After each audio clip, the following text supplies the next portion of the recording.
Hello everyone, welcome back again with me. And today, hari ini gue mau bahas tentang kemampuan belajar ya guys ya. Belajar yang bisa membuat belajar kalian lebih efisien. Karena apa? Karena minggu-minggu ini, minggu-minggu ujian, minggu-minggu belajar, minggu-minggu skripsi, gue mau kasih tips ke kalian supaya belajar kalian tuh lebih efisien dan juga bisa mendapatkan nilai yang lebih baik gitu ya, tanpa mencontek. Tips yang mau gue bagiin ini adalah mungkin kalian udah pernah denger sebelumnya pas kalian lagi sekolah ataupun gimana, cuman gue mau minta tolong sama kalian supaya kalian tuh bisa merefresh lagi tips-tips ini, karena tips ini ngebantu banget pas gue masih sekolah itu mendapatkan nilai yang baik ya guys ya. Jadi kalau yang udah pernah dengar atau yang pernah tahu gitu ya, coba dipakai. Gue yakin hasilnya juga bakal ngebantu kalian banget dan bagus. Oke. Tips dari gue ini berkaitan dengan diri kita sendiri itu kalau belajar lebih masuk kayak gimana sih gitu. Ilmunya tuh lebih masuk pada saat kita ngapain sih. Nah, yaitu tema yang gue ambil itu ya kenalilah dirimu sendiri. Nah, maksudnya gini loh guys.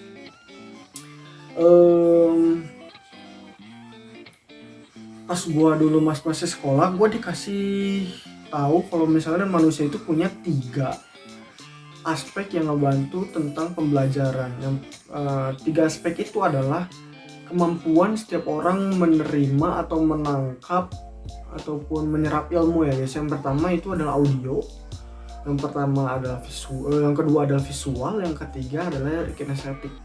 Audio, visual, dan kinestetik. Kalau misalnya kalian udah tahu, gue refresh ulang. Kalau misalnya kalian masih udah pernah dan lupa, nah bisa perhatikan baik-baik, dan yang paling penting adalah diterapkan ya guys ya. Jadi yang pertama itu adalah audio. Audio berkaitan dengan pendengaran, visual berkaitan dengan penglihatan, kinestetik berkaitan tentang pergerakan. Nah, bagaimana kita bisa tahu kita itu lebih pintar, maksudnya lebih mudah menyerap ilmu melewati kinestetik, audio atau visual? Ada 2 metode. Yang pertama tes, nanti link tesnya gue taruh di deskripsi bagi yang kalian pengen ikut mengetahui ya kalian itu kemampuannya di visual, audio atau kinestetik. Yang kedua adalah pengalaman pribadi. Nah, pengalaman pribadi. Nah, gue bakalan ngebahas tentang pengalaman pribadi ya guys ya, karena kalau tes kan tinggal ngisi aja di deskripsi ya. Tesnya juga nggak sulit, gak usah belajar. Kenapa? Karena inti dari tes ini adalah menanyai diri kamu sendiri gitu. Jadi tentang gue tuh orangnya gimana sih gitu untuk belajar tuh. Jadi nanti ada tesnya di bawah gitu, gak usah belajar gak apa-apa. Nah, yang kedua ini gue ngomongin soal pengalaman pribadi. Pengalaman pribadi ini kita tentuinnya gimana? Nah, contohnya gini. Contohnya adalah pas kita lagi sekolah gitu ya. Pas kita lagi di kelas ataupun kita lagi meeting Zoom. Kan ada yang namanya masa kita melihat, mendengar gitu kan ya. 2 fase umum. Yang kinestetik ini pergerakan itu nantar ya guys ya.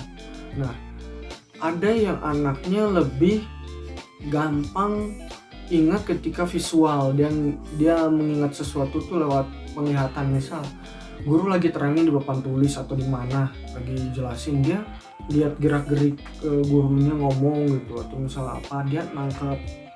Ada juga yang audio, jadi dia mau kemana aja gitu, yang penting dia dengar suara gurunya itu dia lebih nangkep.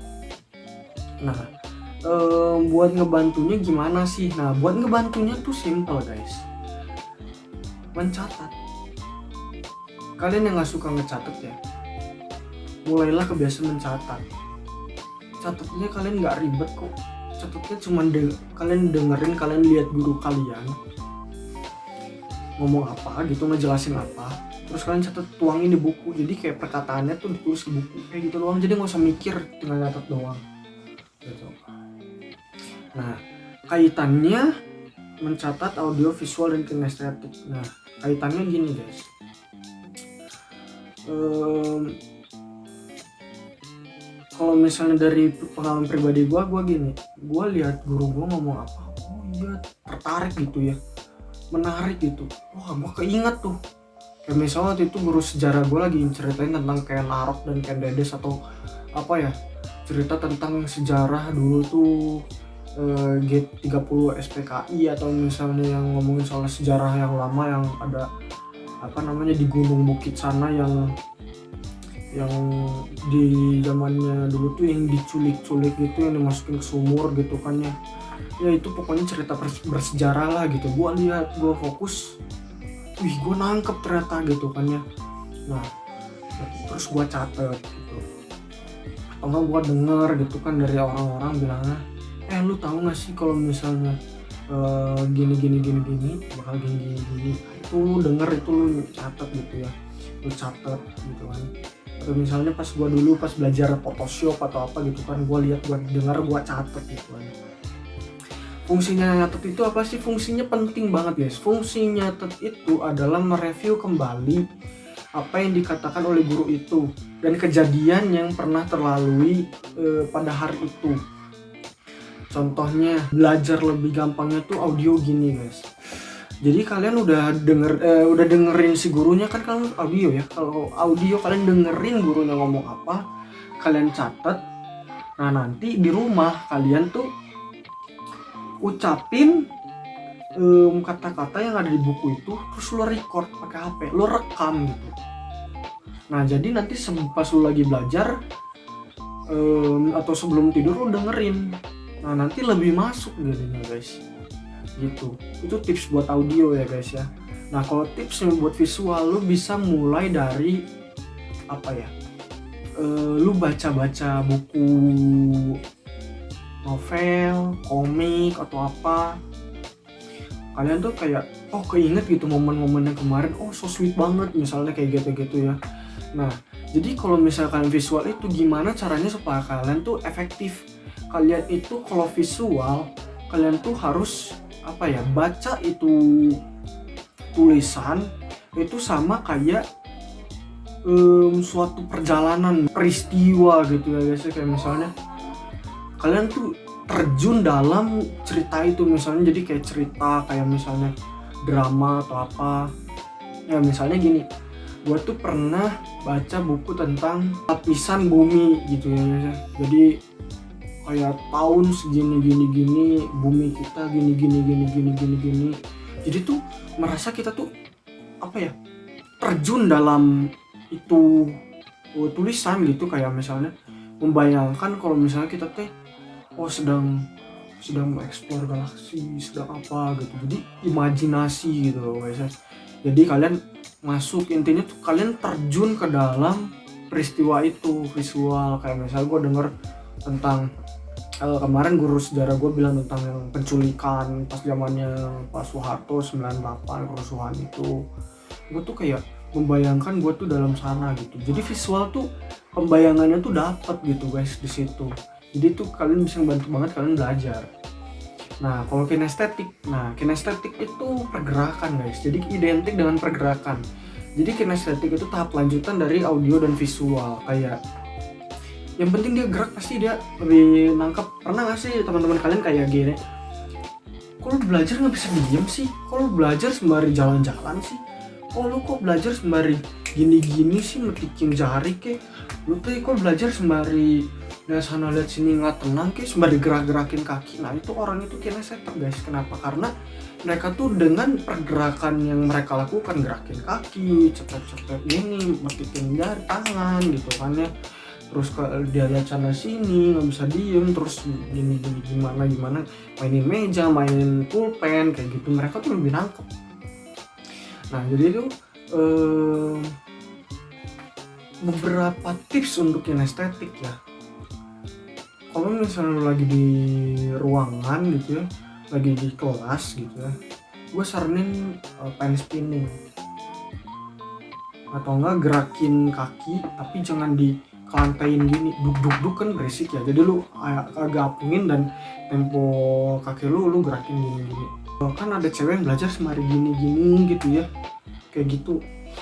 Kalau kinestetik tuh kayak gitu. Atau misal lagi di ruangan yang terbuka atau lebar, nah atau misal lu lagi di kamar gitu atau gimana, lu jalan sembari pegang kertas bolak-balik kayak gitu-gitu. Nah buat kalian yang nggak mau ribet nanti ya atau gimana, kalian bisa ikutin tes di bawah supaya bisa lebih tahu audio, visual, dan kinestetik. Nah audio, visual, dan kinestetik ini bisa dicampur guys. Jadi sebenarnya manusia tuh udah punya kemampuan audio, visual, kinestetik, cuma ada yang dominan pasti. Kalau misalnya, dan bisa dicampur, kayak misalnya gua visual dan kinestetik guys. Jadi gua lihat guru gua cerita gitu ya. Gua cerita, gua membayangkan, gua imagine sembari gua pen spinning gitu, atau sembari gua nyatet gitu ya. Kan sambil menyelam minum air gitu ya, nggak bisa diem gitu kan ya, nyatet gitu kan ya, dan juga liatin lebih masuk gitu kan ya. Atau nggak pas lagi belajar di rumahnya gitu ya, nggak usah lama gitu kan, belajar mah ngapain lama-lama gitu ya, mending masuk udah nempel ujian nilai bagus gitu kan ya. Nah sejam 2 jam doang gue sembari gerakin kaki, sembari belajar, kalau nggak sembari makan gitu, ngemil gitu ya, makanya gendut gitu kan dah. Maksud gue ya, kalau misalnya gue visual dan kinestetik ya gue belajar, gue lihat gitu sembari gue nggak bisa diem gitu kan dah, visual kinestetik. Kalau audio ya jadi ini lo rekam kayak gini gitu. Kayak misalnya pengalaman pribadi gue lihat kakak gue tuh audio anaknya, jadi kayak rekam sendiri denger gitu kan ya. Kalau kurang efektif lu visual gitu kan ya. Jadi audio visual bisa bekerja sama, kayak lu lihat, lu denger, lu catat. Jadi catat ini penting guys. Bagi kalian yang gak suka nyatet, mulailah kebiasaan mencatat. Kenapa? Karena itu bakal mereview supaya mulai kalian lebih bagus nantinya. Gaya belajarnya ya itu audio, visual, kinestetik. Mau dipakai mah enggak, silahkan, maksudnya mau nggak dipakai juga nggak masalah. Cuman gua membagi tips ini supaya kalian tuh nilainya bisa lebih baik lewat kemampuan yang udah diberikan oleh Tuhan, audio, visual, dan kinestetik. Nanti tesnya di bawah itu nanti ada skornya, audio itu berapa, visual itu berapa, kinestetik itu berapa. Mau dikombinasi mangga silahkan gitu, mau enggak juga nggak apa-apa. Yang penting kalian cara belajarnya masuk lewat yang mana, itu bakal penting banget. Jadi kalau misalnya ada pertanyaan, kritik, saran, ataupun minta penjelasan lebih lanjut, nanti komen aja di bawah. Ya paling kalau ngomongin soal audio, visual, kinestetik segitu aja ya guys ya. Belajarlah sesuai dengan kemampuan yang signifikan dari diri kamu sendiri gitu. Dengan gua visual dan kinestetik, gua lihat, gua bayangkan, gua tuangkan dalam buku, gua pelajarin lagi sembari gerakin kaki, baca, sembari ngemil, sembari apa. Belajarnya nggak usah lama-lama. Kenapa? Karena belajar yang lama itu membuat otak itu jenuh guys. Otak jenuh, otak sakit, otak itu jadi nggak bisa berpikir jernih, nggak bisa ngafalin secara maksimal. 1-2 jam cukup. Kalau ada yang nggak bisa, ya cicil-cicil aja lah gitu lah guys. Mau lebih bagus lagi, malam ya, misalnya dulu belajar jam 7 sampai jam 9 atau jam 8 sampai jam 9, cukup tidur. Besok pagi lu bangun atau enggak lu pas di kelas itu lu review lagi 15-30 menit, lu review, lu baca lagi. Itu ada yang belajar dan ada tahap review di pagi hari sebelum ulangan ataupun pada saat jam istirahat gitu guys. Jadi segitu aja untuk tema hari ini, semoga ini bisa membantu. Kalau misalnya kalian mau request video juga bisa tentang apa yang keresahan dalam diri kalian supaya kalian bisa lebih baik lagi gitu ya, nanti bakal saya bantu. Jadi jangan lupa klik tombol like dan subscribe kalau kalian suka dan ingin berlangganan channel ini, karena berlangganan channel ini gratis, jadi pungut biaya apapun. Dan juga nyalain lonceng di sebelah tombol subscribe kalau kalian udah subscribe. Dan kalau misalkan melakukan itu, nanti kalian bakal dapat notifikasi saat video saya udah muncul gitu ya. Oke, sekian dan terima kasih. Sampai berjumpa di episode berikutnya. Saya Aldo. Salam berhasil.